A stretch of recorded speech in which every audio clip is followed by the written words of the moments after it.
Bonjour à tous, j'aborde aujourd'hui mon troisième avis de l'imitation de Jésus-Christ de la doctrine de la vérité. Et au moment de commenter ce long avis, un peu plus long que d'autres, je pense à toute cette petite habitude qu'on peut avoir, en France en particulier, mais pas seulement, de ce qu'on refaire le monde, comme on dit. Vous savez, on discute et puis on refait un peu tout, quoi, comme si on était maître de, comme si on avait les clés, alors qu'on ne les a absolument pas du tout, hein.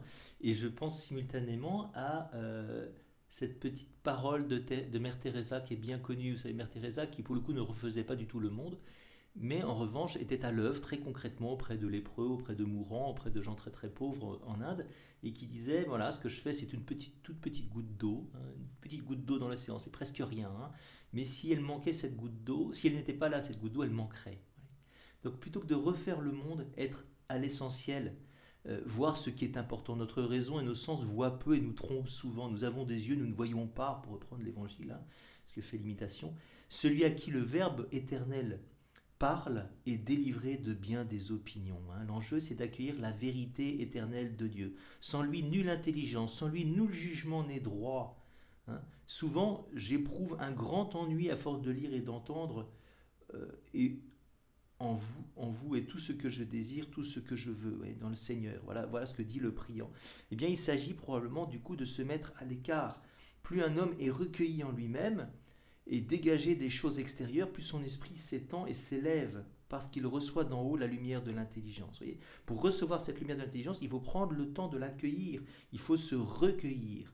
Il faut aller au désert. Vous voyez, le carême, c'est un temps de désert, des moments où on doit avoir des moments de silence pour accueillir ce que Dieu veut nous dire, nous éclairer, nous permettre de discerner. Hein, suppose une certaine solitude, un certain silence.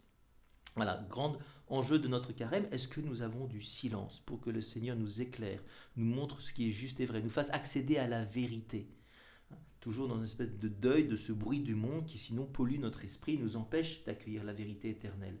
L'homme bon et vraiment pieux dispose d'abord au-dedans de lui tout ce qu'il doit faire au-dehors.